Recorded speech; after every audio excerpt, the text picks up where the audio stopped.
Kali ini saya akan membagikan sebuah kesaksian kepada saudara. Saudara mungkin akan tersedak ketika mendengar apa yang akan disampaikan oleh pesaksi ini. Bagaimana pesaksi ini mengatakan bahwa dia adalah seorang cucu Nabi, ya, seorang cucu junjungannya, dan bagaimana dia boleh menerima Yesus Kristus. Ayah saya termasuk di situ pemuka agama ya. Jadi kalau sembahyang Jumat itu yang khotbah itu ayah saya, atau yang jadi imam kadang juga ayah saya begitu. Kami semua sudah khatam Quran ya, tapi memang kami tidak diajarkan untuk mengetahui artinya apa ya, sama ya. Jadi hanya belajar melafalkan saja bunyi ayat-ayat Al-Quran itu tanpa tahu artinya. Saya mencari agama mana sih yang paling benar dari Allah yang Maha Esa.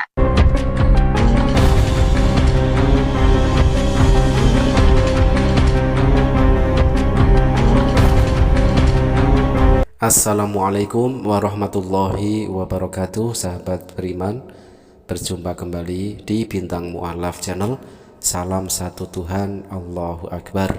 Mudah-mudahan kita semua selalu sehat walafiat di dalam lindungan Allah Subhanahu wa Ta'ala. Sahabat, kesempatan kali ini kita akan mereaction sebuah video yang datang dari channel Pendeta Yermia Sumikar ya, yang kemarin sudah menuduh para mu'alaf itu adalah penyesat, dan kita sudah tampol dengan sebuah diskusi antara mu'alaf Natalia Iriani dengan mu'alaf Kohdonditan ya, yang mana di situ membongkar tentang kitab suci Bible di dalam Yohanes 13 nomor 13, yang terbukti ternyata Bible di dalam Yohanes 13 nomor 13 tersebut sudah dirubah. Yang semula di dalam versi ND, versi Arnoldus ND, dan juga versi Klinkert tertulis di situ, akulah guru dan Tuhan. Tetapi kenapa di dalam Alkitab edisi atau versi cetakan terbaru tertulis akulah guru dan Tuhan? Dari kata Tuhan berubah menjadi Tuhan sudah membuktikan bahwa ayat di dalam kitab suci kepunyaan Pendeta Yermia Sumikar tersebut telah dirubah. Tetapi justru di sini tuduhan yang sangat keji dilontarkan oleh Pendeta Yermia Sumikar kepada para mu'alaf dengan menuduhnya mu'alaf adalah penyesat. Dan kali ini kita akan bongkar lagi kengibulan dan kebohongan dari Pendeta Yermia Sumikar yang di situ menampilkan kesaksian seorang murtadin. Kali ini saya akan membagikan sebuah kesaksian kepada saudara. Saudara mungkin akan tersedak ketika mendengar apa yang akan disampaikan oleh pesaksi ini. Bagaimana pesaksi ini mengatakan bahwa dia adalah seorang cucu Nabi. Dia adalah seorang cucu Nabi. Aduh, saya tersedak beneran ini ya, mendengar penuturan dari Pendeta Yermia Sumikar, yang mana di situ dia mengatakan dia menghadirkan sebuah kesaksian yang mana yang menjadi narasumber itu adalah cucu Nabi.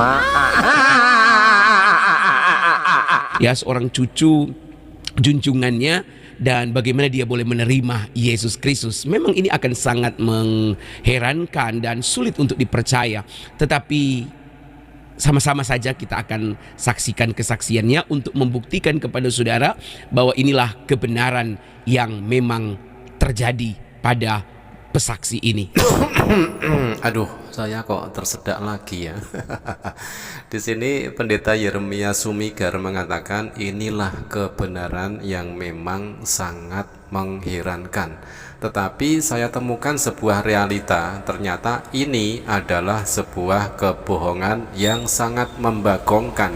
Karena apa? Di situ Pendeta Yermia Sumikar mengatakan yang akan memberikan kesaksian adalah seorang cucu Nabi. Tetapi di dalam judulnya, dia menulis judulnya yang akan memberikan kesaksian tersebut adalah anak Imam Masjid Payakumbuh. Nah, inilah yang dimaksud dengan kebohongan yang sangat membagongkan yang ditampilkan oleh Pendeta Yermia Sumikar. Ayah saya termasuk di situ pemuka agama ya. Jadi kalau sembahyang Jumat itu yang khotbah itu ayah saya, atau yang jadi imam, kadang juga ayah saya begitu.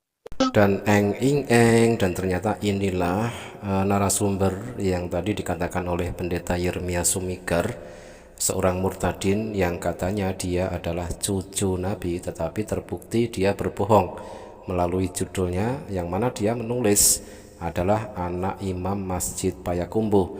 Dan di sini pengakuan awal dari wanita yang ngaku murtadin ini, dia mengaku ayah saya yang biasa khotbah ketika sholat Jumat dan biasa menjadi imam ketika sholat Jumat.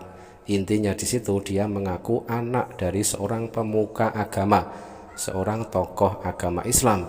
Hal tersebut sudah biasa kita dengarkan ya, pengakuan basi tanpa ada dukungan berupa bukti-bukti yang valid ya, termasuk dari pendeta Yeremia Sumigar tadi ya, yang mana dia mengatakan narasumbernya adalah cucu Nabi, tetapi buktinya mana?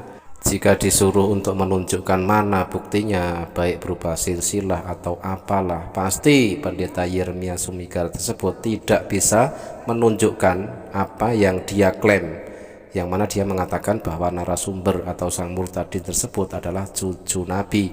Kami semua sudah khatam Quran ya, tapi memang kami tidak diajarkan untuk mengetahui artinya apa ya, sama ya, jadi hanya belajar melafalkan saja bunyi ayat-ayat Al-Quran itu tanpa tahu artinya. Setali tiga uang, kebohongan dari pendeta Yeremia Sumigar didukung juga dengan kebohongan dari murtadin yang ngaku cucu Nabi, yang ngaku anak imam Masjid Payakumbuh ini ya. Dia mengatakan ketika usia 9 tahun dia sudah khatam Al-Quran, dan dia mengatakan pula membaca Al-Quran tetapi tidak diajarkan artinya. Tetapi silakan pendeta Yeremia Sumigar tengok ya di TPG tempat anak-anak kecil belajar Al-Quran ya, madrasah diniyah sore hari. Di situ menghafal surah-surah pendek di dalam Al-Quran pun disertakan artinya. Nah, ini kebohongan demi kebohongan terus dilakukan ya. Kebohongan pertama ditutupi oleh kebohongan berikutnya. Saya mencari agama mana sih yang paling benar dari Allah yang Maha Esa. Nah, lalu saya mulai mengambil satu tindakan.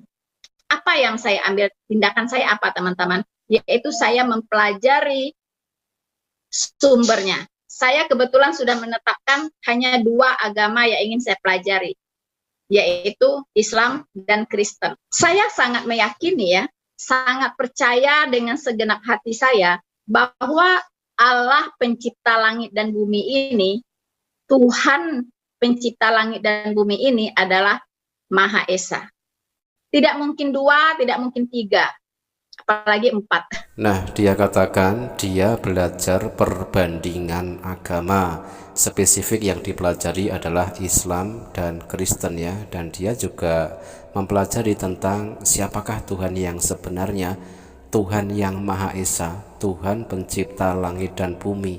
Nah, seandainya dia belajar benar-benar ya, belajar serius mendalami kedua agama yang dia sebutkan tadi, agama Islam dan agama Kristen, pasti dia akan belajar Al-Quran dan juga Bible.